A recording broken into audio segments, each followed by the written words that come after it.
Hello friends, my name is Vikas Verma. I am a practising company secretary. Friends, आज है 5th of January 2022 and आज का दिन मेरे लिए काफ़ी स्पेशल है और वो स्पेशल क्यों है वो मैं आपके साथ शेयर करता हूँ। फ्रेंड्स, आज का जो हम ये वीडियो बना रहे हैं वो वीडियो में कोई नॉलेजेबल वीडियो नहीं है या फिर आप बोलोगे कि कोई भी कंटेंट जो एमसी से रिलेटेड या आरओसी से रिलेटेड या कुछ और अलग फील्ड से रिलेटेड वीडियो है। ये वीडियो जो है फ्रेंड्स वो है कि एक मेरा जो जर्नी है वो सीएस की journey from ACS to FCS किस तरह से हुई। वो जो 5 साल की मेरी जर्नी है, सीएस का जो एक्सपीरियंस मुझे मिला है वो जर्नी मैं आप लोगों के साथ शेयर करने आया हूँ। इनफैक्ट सीएस में किस तरह से बना, किस तरह से मेरी लाइफ में फेलियर्स आए, किस तरह से मेरे एग्जाम्स में फेलियर्स आए, वो सब मैं आज आपके साथ शेयर करना चाहता हूँ। तो फ्रेंड, 5th ऑफ जनवरी 2022 इसलिए इम्पोर्टेंट है मेरे लिए बिकॉज आज से 5 साल पहले 5th ऑफ जनवरी 2017 को मुझे सीएस का मेंबर बनाया गया। 5th जनवरी 2017 को मेरी मेंबरशिप नंबर आए थे, इसलिए आज पूरे मुझे 5 साल कंप्लीट हुए हैं। फ्रॉम एसीएस टू एफसीएस किस तरह से मैंने 5 साल की जर्नी जो है वो किस तरह से मैंने 5 साल की जर्नी जी है वो मैं आपको आज इस वीडियो के थ्रू शेयर करता हूँ। और बिफोर कंप्लीटिंग माई सीएस मैंने किस तरह से सीएस के एग्जाम्स क्लियर किए वो भी जर्नी मैं आपके साथ शेयर करता हूँ। फ्रेंड्स, मेरा जो बॉर्न प्लेस है वो है लक्ष्मणगढ़ डिस्ट्रिक्ट सीकर राजस्थान का। और किस तरह से मैं लक्ष्मणगढ़ से निकल के जयपुर रहा, किस तरह से दिल्ली का मेरा सफ़र रहा, किस तरह से मुंबई का सफ़र रहा, वो मैं आपके साथ शेयर करता हूँ इस वीडियो के थ्रू। फ्रेंड्स, हुआ ये कि 12th पास करने के बाद में मैंने केवी सीकर से पास आउट किया 12th और उसके बाद में मैं जयपुर शिफ्ट हो गया। आफ्टर 12th आई परस्यू सीएस और सीएस के पहले मैंने स्टार्ट किया कॉलेज, जो कि मैंने बीबीए स्टार्ट किया, बैचलर ऑफ बिजनेस एडमिनिस्ट्रेशन, जो मैंने कॉमर्स कॉलेज से की। और कॉमर्स कॉलेज में बीबीए करने के साथ साथ मैंने सोचा कि कुछ इस तरह का कोर्स किया जाए, प्रोफेशनल कोर्स, जिसमें हम कॉलेज के साथ साथ और एक एक्स्ट्रा एक अपने साथ प्रोफेशनल कोर्स जोड़ सकें अपनी बीबीए के साथ साथ। तो बीबीए के साथ साथ हमने फिर इस तरह से प्लान किया कि फर्स्ट ईयर के बाद में सीएस का एग्जाम देना चाहा, लेकिन कोई रीजन से नहीं दे पाए। फिर सीएस में 3 स्टेप्स होते हैं, सीएस फाउंडेशन होती है, एग्जीक्यूटिव होती है और सीएस प्रोफेशनल होती है।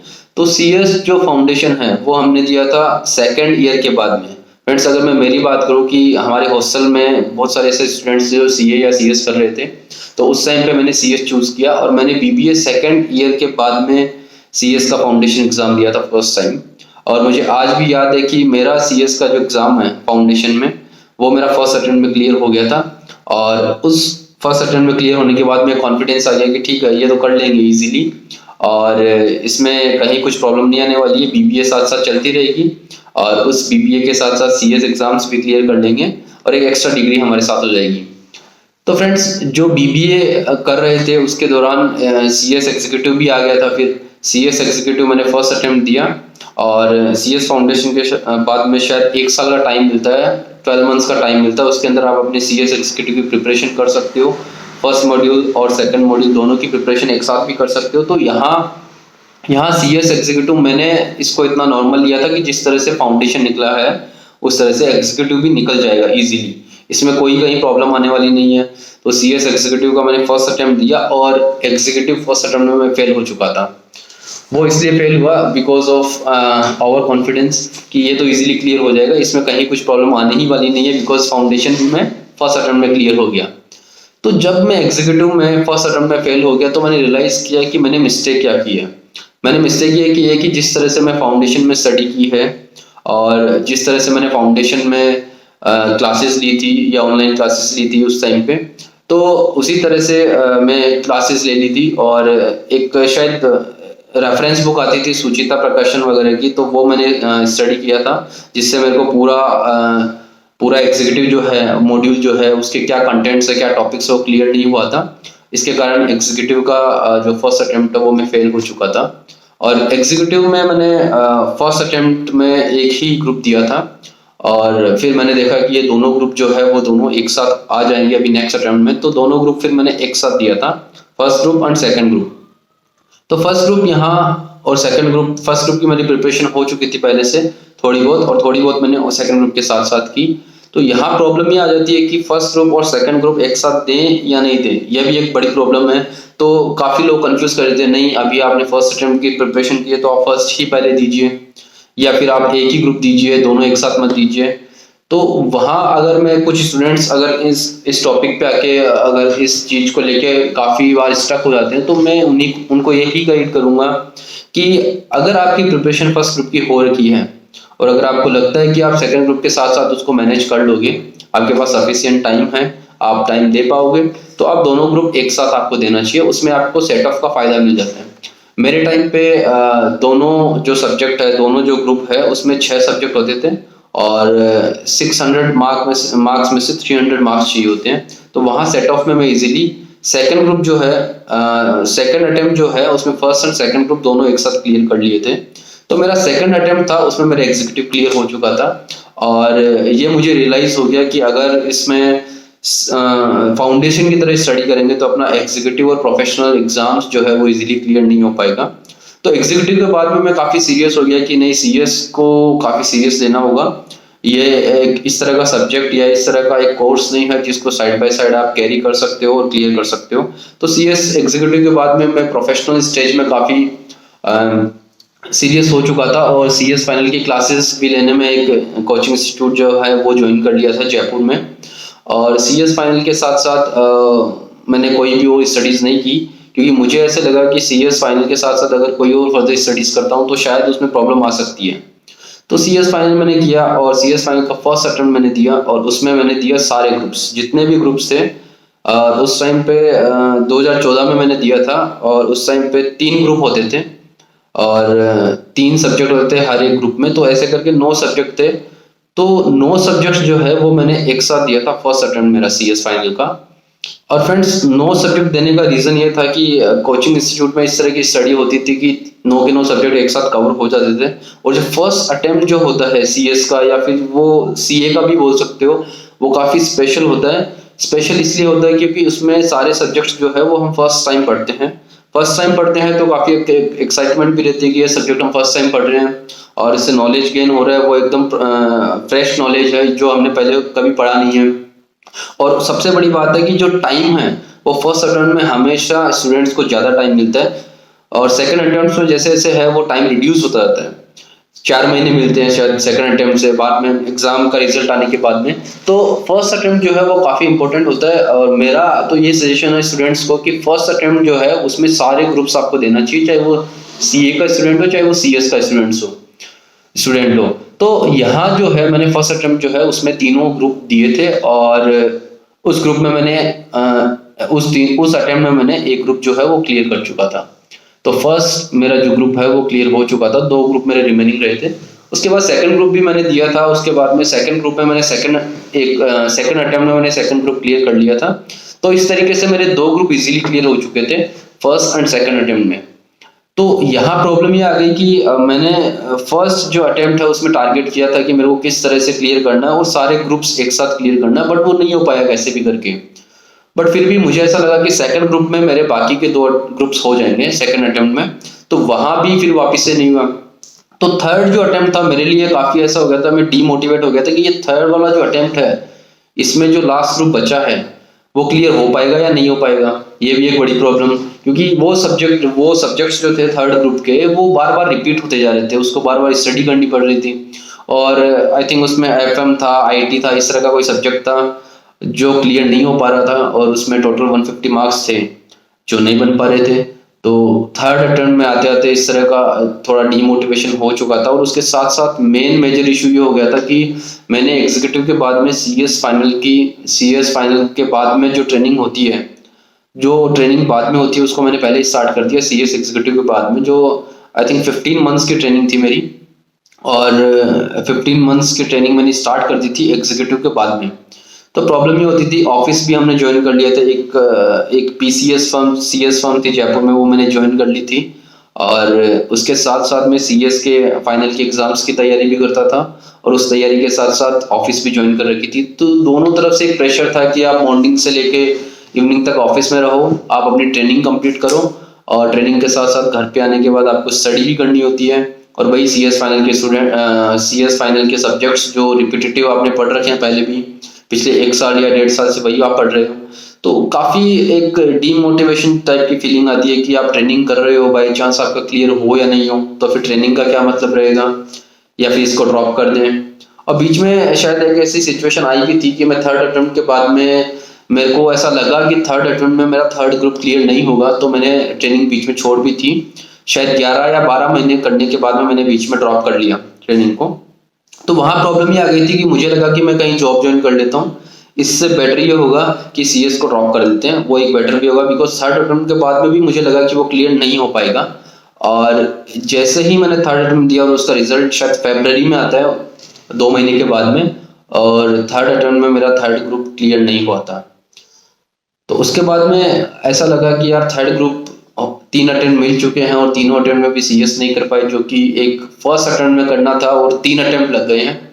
3 अटेम्प्ट का मतलब ये है कि आपको 1.5 साल से 2 साल सीएस फाइनल में लग चुके हैं। और उसके बाद में ऐसा लगता है कि यार ये अभी ड्रॉप करें या नहीं करें, बिकॉज काफ़ी सारी अपॉर्चुनिटीज उस टाइम पे थी कि आप एमबीए ज्वाइन कर लो या फिर आप कोई आईटी की कोर्सेज कर लो, इतने सारे कोर्सेज थे। तो या फिर आप सीए का भी साइड बाय साइड कर सकते हो या एलएलबी कर सकते हो। प्रॉब्लम ये थी कि सीएस को ड्रॉप करें या नहीं करें, बिकॉज आपने 4 या 5 साल उसके अंदर बिता दिए हैं। 4 साल बिताने के बाद में आपको लगता है कि इस फील्ड में आप ड्रॉप करो या नहीं करो, ये एक बहुत बड़ी टेंशन वाली बात हो गई थी उस टाइम पे। और मेरा एक तरीके से ऐसा हो गया था, मुझे एक मेंटोर की रिक्वायरमेंट थी कि मैं किस तरह से इसको परस्यू करूं या नहीं करूं। तो मेंटोर के साथ साथ मैंने काफ़ी जो सीनियर फ्रेंड्स थे मेरे, उनसे मैंने बात की। और उसके साथ साथ मैंने जो मेरी क्लासेस जो है, क्लासेस के अंदर मेरे जो टीचर्स हैं उनसे बात की। तो दे आर सेइंग कि इट इज़ वेरी नॉर्मल, आप अपनी प्रिपरेशंस है वो चालू रखिए, आप इसको ड्रॉप मत करिए, बिकॉज आपका एक ही ग्रुप बाकी है और एक ग्रुप इस बार शायद आपका निकल जाएगा अगर आप अपनी तैयारी जो है वो आप कंटिन्यू रखते हो।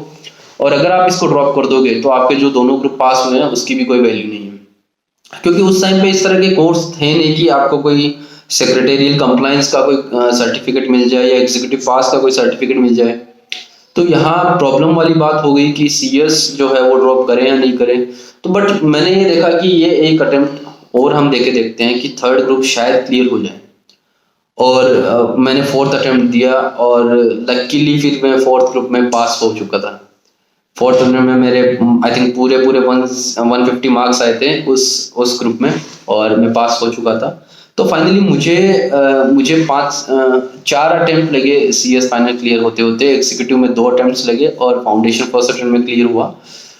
तो फेलियर्स जो है सीएस फाइनल में आता है बहुत बार ये भी होता है आपके फर्स्ट अटेम्प्ट क्लियर होने के लिए आपके कुछ मार्क्स जो है 5 या 10 नंबर कम रह जाते हैं टोटल मार्क्स में, या फिर पर्टिकुलर एक सब्जेक्ट में 40 से कम आ जाते हैं। तो ऐसी सिचुएशन बहुत बार होती है बहुत स्टूडेंट्स के साथ। तो मेरा ये सजेशन रहता है उन स्टूडेंट्स को कि आप जो ये अटेम्प्ट्स दे रहे हो, आप अटेम्प्ट्स छोड़ने के पहले या ड्रॉप आउट करने के पहले ये सोचिए कि आपने जो स्टार्ट किया था वो स्टार्ट करने के लिए 4 या 5 साल लगाए हैं वो आपके खराब हो जाएंगे। उसके बाद में आप नया कोर्स चूज करोगे उसमें वापस से 4 से 5 साल लगेंगे।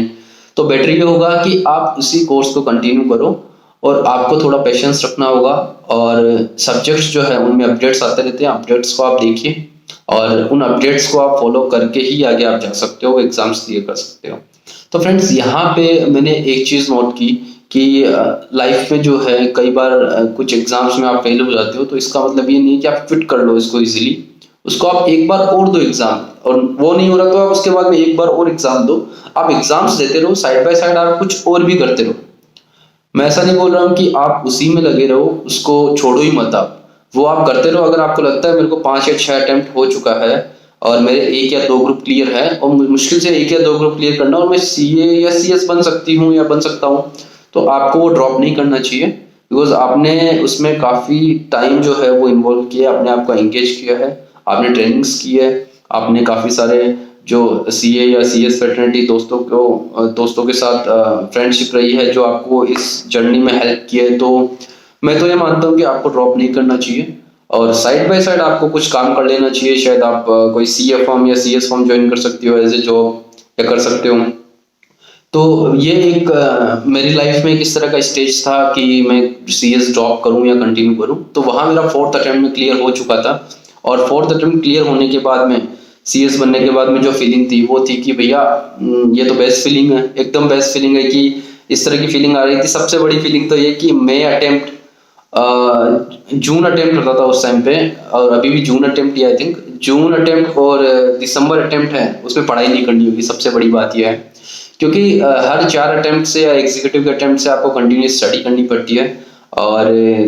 और स्टडी के साथ साथ आप कोई भी एक फैमिली इवेंट्स या फिर कोई भी प्रोग्राम्स है वो आपको मिस करने होते हैं। बहुत बड़ी ऐसी सिचुएशंस होती है। और सबसे बड़ी सिचुएशन ये होती है कि सीएस फाइनल के जब एग्जाम होते हैं वो कंटिन्यूस एग्जाम होते हैं। जैसे 9 एग्जाम्स आपके या 8 एग्जाम्स है, और हमारे टाइम पे 8 एग्जाम्स थे और 9 एग्जाम्स थे, सॉरी 3 ग्रुप थे, 3 सब्जेक्ट थे हर एक ग्रुप में। तो वो 9 एग्जाम्स जो है वो कंटिन्यूस आते थे। मुझे आज भी याद है, शायद वो 21 या 22 दिसंबर को चालू होते थे और कंटिन्यूस 9 दिन एग्जाम चलते थे। संडे की भी छुट्टी नहीं होती थी। तो सिचुएशन ये रहती थी कि आप जैसे ही एग्जाम्स आते थे 5 या 6 बजे आप शायद घर पे पहुंचते हो, उसके बाद में नेक्स्ट डे वापस एग्जाम, उसके नेक्स्ट डे वापस एग्जाम, उसके नेक्स्ट डे वापस एग्जाम। आपको जो रिलैक्स करने का टाइम हो वो बिल्कुल नहीं मिलता था। उसके कारण बहुत बड़ी प्रॉब्लम होती थी। कई बार तो ऐसी सिचुएशन होती थी कि 3 या 4 एग्जाम्स देने के बाद में आप खुद ड्रॉप कर देते हो, छोड़ो यार नेक्स्ट अटेम्प्ट देंगे, इसको क्विट करते हैं यहीं पे। बट सिचुएशन मेरे साथ ये थी कि फर्स्ट अटेम्प्ट था, मैंने पूरे 9 के 9 एग्जाम्स एक साथ दिए थे और सक्सेसफुली दिए थे, कोई बीच में प्रॉब्लम नहीं आई थी। बस ये है कि आपको 2 या 3 घंटे का पावर नैप लेना होता है रात को, और आप अपनी स्टडी है वो उसको रिवाइज कर सकते हो उस टाइम में। और आप पढ़ाई नहीं कर सकते लेकिन आप रिवाइज कर सकते हो। जो 9 दिन है कंटिन्यूस आपके, तो वो 9 दिन कंटिन्यूस मैंने एग्जाम दिए और क्लियर होने के पूरे फर्स्ट अटेम्प्ट में चांसेस थे। और कुछ एक मार्क 10 से 15 मार्क्स कम रह गए थे 450 बनने में, वरना मेरा वो क्लियर हो जाता फर्स्ट अटेम्प्ट में। तो आप ये फ्रेंड्स कभी भी इस तरह से मत सोचिए कि फर्स्ट अटेम्प्ट अगर क्लियर नहीं हो पाया है तो सेकेंड अटेम्प्ट में बहुत बड़ी प्रॉब्लम है, या फिर स्टडी नहीं कर पाऊंगा, या फिर वही बुक्स को वापस रिपीट करना नहीं हो पाएगा। तो इस तरह से बिल्कुल नहीं है। आप सेकंड अटेम्प्ट दीजिए और सेकंड अटेम्प्ट को उस तरीके से ही दीजिए, वही स्ट्रेटजी फॉलो कीजिए जो आपने फर्स्ट अटेम्प्ट में फॉलो करी है। सेकंड अटेम्प्ट को कभी भी लाइटली नहीं लेना चाहिए, बिकॉज सेकंड अटेम्प्ट को जब लाइटली लेते हैं तो जो फर्स्ट अटेम्प्ट में मेहनत की है वो थर्ड अटेम्प्ट में करनी पड़ जाती है। तो सेकंड अटेम्प्ट को कभी भी लाइटली मत लीजिए। आपको लगता है कि मेरे को एक ग्रुप बाकी रहा है, मैं इसको इजीली क्लियर कर पाऊंगा, लेकिन वो फिर अटक जाता है, फिर वो क्लियर होता ही नहीं है। फिर वो सेकंड या थर्ड अटेम्प्ट या फोर्थ अटेम्प्ट वो 4 या 5 अटेम्प्ट ले लेता है आपकी कंटिन्यू। तो फ्रेंड्स ये यहाँ पे जो चीज है, आप सीएस फाइनल की जो ट्रेनिंग्स है उसके साथ साथ भी आप एग्जाम्स की तैयारी कर सकते हो। ये एक मैंने ऑब्जर्व किया उस टाइम पे। तो काफी स्टूडेंट्स यहाँ एक क्वेश्चन पूछते हैं कि सर कि मान लीजिए कि हम लोग एग्जाम क्लियर करने के बाद में सीएस की ट्रेनिंग ज्वाइन करें या उसके पहले ट्रेनिंग ज्वाइन करें। तो मेरा सजेशन ये हो कि आप एग्जाम के साथ साथ आप ट्रेनिंग कर सकते हो, और आप शायद 6 बजे या 7 बजे आने के बाद में आप आराम से 5 से 6 घंटे आप स्टडी कर सकते हो सीएस फाइनल्स की। और सीएस फाइनल क्लियर होने के बाद में एक सबसे बड़ा स्टेप आता है प्रैक्टिस या जॉब। तो जब मेंबरशिप आपकी आ जाती है उसके बाद में आपको बहुत सारे प्रोफेशनल्स फ्रेंड्स हैं, वो काफ़ी आपको जॉब्स के लिए भी बताते हैं। कुछ लोग प्रैक्टिस में, तो प्रैक्टिस के बारे में बताएंगे। तो वो आपके लिए एक टफ चैलेंज होता है उस टाइम पे कि मेरे को जॉब करनी है या प्रैक्टिस करनी है। ये बहुत बड़ी एक प्रॉब्लम होती है। मेरे साथ भी एक बहुत बड़ी प्रॉब्लम हुई थी कि करना क्या है, जॉब करें या प्रैक्टिस। बट इनिशियली फिर मैंने चूज किया कि हम लोग पहले जॉब से स्टार्ट करते हैं, तो मैंने जॉब स्टार्ट की। और मुझे ध्यान है कि मेरी फर्स्ट जॉब थी वो थी मुंबई में नरीमन पॉइंट पे।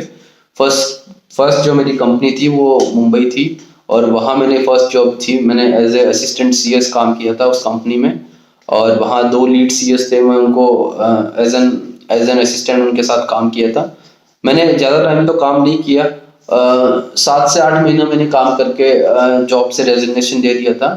और उसके बाद में मैंने सीओपी ले लिया था, certificate of practice. Because job में मुझे सीएस की जॉब में पर्सनली बताऊं तो मुझे ऐसा लगा कि मुझे पर्टिकुलरली मेरे फील्ड से हटके कुछ काम दिया जा रहा था, तो मैं उस वर्क में इंटरेस्टेड नहीं था। और मुझे इस तरह के काम करने थे कि वैरायटी ऑफ वर्क्स और डाइवर्सिफाइड वर्क जो शायद प्रैक्टिस में इजीली मिल पाता है। तो प्रैक्टिस में क्या होता है कि आपको अलग अलग वैरायटी ऑफ वर्क्स मिलते रहते हैं, अलग अलग सेगमेंट में काम मिलता रहता है, चाहे वो जीएसटी का हो, चाहे वो आरओसी का हो, चाहे वो स्टार्टअप इंडिया का हो। तो कुछ नए नए प्रैक्टिकल असाइनमेंट्स मिलते रहते हैं जिससे आपको आप अपडेटेड भी रहते हो, स्टडी भी करते हो। और ऐसी बात नहीं है जॉब में आप स्टडी नहीं करते हो, वहाँ भी काफ़ी स्टडी करना पड़ता है, काफ़ी रिसर्च करना पड़ता है। लेकिन प्रैक्टिस मुझे लगा कि मेरे लिए प्रैक्टिस सही है, बिकॉज जिस तरह से मुझे लगा था कि मैंने जो ट्रेनिंग की है वो CS फॉर्म में की है, PCS फॉर्म में, तो मुझे ट्रेनिंग में जो प्रैक्टिस का वर्क है वो काफ़ी अच्छा लगता था। तो मैंने फिर COP ले लिया था जॉब ड्रॉप करने के बाद में, और उस दिन से मैं फिर प्रैक्टिस कर रहा हूँ। कुछ फॉर्म्स के साथ एसोसिएशन हुआ, मुंबई में कुछ फॉर्म्स के साथ एसोसिएट हुआ, पुणे में हुआ, एंड जयपुर में कुछ फॉर्म्स के साथ एसोसिएटेड था। तो इस तरह से प्रैक्टिस स्टार्ट कर दी, और प्रैक्टिस की जर्नी है, स्टार्टिंग में जो 1 साल की जर्नी है वो काफ़ी टफ रही। मुंबई में ऑफिस भी हमने स्टार्ट किया, अंधेरी ईस्ट में ऑफिस स्टार्ट किया, एंड उस जर्नी के साथ साथ कुछ मेरे पार्टनर्स थे, उनके साथ हमने स्टार्ट किया। बट मुंबई की जो जर्नी है उसके बाद में इस तरह का कोविड जो था 2020 में कोविड आ गया, उसके बाद में काफ़ी टफ सिचुएशन हो गई थी। मुंबई से शिफ्ट होना पड़ा एक बार टेंटेटिवली राजस्थान में, जयपुर में। तो पिछले 1 या 1.5 साल से जयपुर में ही हूँ अभी, और यहाँ पे भी ऑफिस सेट किया है। तो फ्रेंड्स, चैलेंजेस जो है वो काफ़ी आते रहते हैं, चाहे वो प्रैक्टिस हो चाहे जॉब हो। काफ़ी सारे लोग 5 या 6 साल जॉब करने के बाद प्रैक्टिस आते हैं, या काफ़ी लोग 5 या 6 साल या 7 साल प्रैक्टिस करने के बाद जॉब में स्विच होते हैं। तो वो फ्रेंड्स सिचुएशन ऐसी आती है कि आपको स्विच होना भी पड़ जाता है। कई बार जॉब्स अच्छी नहीं होती है, आपको लगता है कि जॉब में जितनी अर्निंग है उतनी शायद मैं प्रैक्टिस में इजीली कर पाता हूँ। तो फ्रेंड्स, दोनों चीज़ इजी नहीं है और दोनों चीज़ें डिफिकल्ट नहीं है। तो मैं तो ये समझता हूँ कि अगर आपको जिस फील्ड में इंटरेस्टेड है, चाहे वो जॉब हो चाहे वो प्रैक्टिस, आपको वही करना चाहिए, चाहे उसमें आपको थोड़ा पेशेंस रखना पड़े। और अभी प्रैक्टिस में मुझे 3-4 साल हो चुके हैं, और आज आज के दिन मुझे 5 साल हो चुके हैं एज ए CS मेंबर। तो सक्सेसफुली सब काम हो रहा है, बट आपको पेशेंस रखना पड़ता है इस तरह से, और डिटर्मिनेशन आपको है वो रखना पड़ता है कि आपको कोई भी काम है वो कंटिन्यूस आपको फ्लो में करना है, कभी भी डीमोटिवेटेड नहीं होना है। डीमोटिवेट के साथ साथ आपको जो मार्केट में जो नए अपडेट्स है, अपडेट्स को आपको फॉलो करना है, और आपको शायद राइटअप्स करने चाहिए, ब्लॉगिंग करना चाहिए, और आपको जो भी बिजनेस सेमिनार्स होते हैं जो ऑर्गेनाइज होते हैं इंस्टीट्यूट की तरफ से, और सब वो सब अटेंड करना चाहिए। प्रैक्टिस में ये मेरा एक सजेशन है कि सब मेंबर्स को एक्टिवली पार्टिसिपेट करना चाहिए, जितने भी प्रोग्राम्स होते हैं, जितने भी इवेंट्स होते हैं। तो फ्रेंड्स, CS की जो जर्नी है, किस तरह से ACS से FCS की जर्नी हुई, वो काफ़ी स्ट्रगलफुल भी रही है और काफ़ी इंटरेस्टिंग भी रही है। पिछले 5 साल में काफ़ी इस तरह के काम सीखने को मिले जो कि स्टार्टिंग में ट्रेनिंग में नहीं सीखने को मिले। तो फ्रेंड्स, जो ट्रेनिंग का जो मेन रोल है, ट्रेनिंग का मेन रोल ये है कि आपको जो ट्रेनिंग है उसमें जो भी काम मिलता है 15 महीने में या 21 मंथ्स में, वो काम आप सक्सेसफुली कंप्लीट कीजिए। अगर आपके कोई भी मेंटोर है वहाँ पे जो आपको काम देते, चाहे वो छोटे से छोटा काम हो, वो आपको कंप्लीट करना चाहिए, और उसके बारे में जितना रिसर्च कर सको आप रिसर्च करो। बिकॉज जॉब में जो है, जॉब में आपको सिर्फ रिसर्च एंड डेवलपमेंट के बेसिस पे ही काम होगा, क्योंकि आपको वहाँ कोई सिखाने वाला नहीं है कि आप इस तरह से काम कीजिए। आपको रिसर्च और डेवलपमेंट एनी टाइम करता रहना होगा। आपको कंपनीज एक्ट पढ़ना होगा, आपको सिक्योरिटीज लॉ पढ़ना होगा। अगर आप एक लिस्टेड कंपनी में हो तो आपको LODR वगैरह भी पढ़ना होगा। तो फ्रेंड्स, जो जॉब की जर्नी है वो इतनी ईजी नहीं है, आपको वहाँ भी रिसर्च करनी होती है। और इसी के साथ साथ क्या है कि प्रैक्टिस में अगर आप आते हो तो प्रैक्टिस में आपको पेशेंस रखना होता है, और पेशेंस भी इस तरह से रखना होता है कि आपको शायद 3 साल 4 साल 5 साल 6 साल लग सकता है, लेकिन आप अगर गिव अप नहीं करते हो तो डेफिनेटली आप प्रैक्टिस में भी सक्सेसफुल हो पाते हो। तो फ्रेंड्स, मेरी जो जर्नी है वो किस तरह लक्ष्मणगढ़ सीकर से स्टार्ट होके मुंबई तक, और मुंबई से किस तरह से वापस जयपुर तक, उस सफर में काफी सारे स्ट्रगल्स आए। और कोविड का एक पॉइंट था, उसके बाद में भी काफी सारे स्ट्रगल्स आए। जो भी स्ट्रगल्स हैं, मैं मानता हूँ वो सब टेंटेटिवली है, टेम्पररी है, और कोई भी परमानेंट नहीं है। तो जो टफ टाइम है वो टफ टाइम निकल जाता है, लेकिन जो टफ पीपल है वो कंटिन्यू रहते हैं। तो फ्रेंड्स, इसी के साथ मेरी जो जर्नी है मैंने आपके साथ शेयर की कि किस तरह से मैंने एज ए CS स्टूडेंट से लेके आज FCS का जो टाइम है, 10 साल का समय है, वो मैंने जर्नी आपके साथ शेयर की। अगर आपको लगता है फ्रेंड्स मेरी जो जर्नी है और वो आपकी जर्नी से मैच होती है, और आपने भी ये स्ट्रगल फेस किया है, चाहे वो एग्जाम्स में हो, और चाहे वो CS की जर्नी में हो, चाहे वो जॉब में हो, चाहे वो प्रैक्टिस में हो, चाहे वो CA स्टूडेंट हो या CS स्टूडेंट हो, तो डेफिनेटली आप लोग मुझे कमेंट में बताइए। मुझे भी काफ़ी इंस्पिरेशन या मोटिवेशनल फील होता है जब लोग मेरे साथ अपनी जर्नी शेयर करते हैं, अपनी बातें शेयर करते हैं। तो friends thank you so much. आज मेरे लिए स्पेशल डे था, तो इसलिए मैंने एक मेरे जो सब्सक्राइबर्स है या फिर मेरे जो ऑडियंस है उनके लिए मैंने एक वीडियो रिकॉर्ड शूट किया है। तो friends thank you so much for watching my video.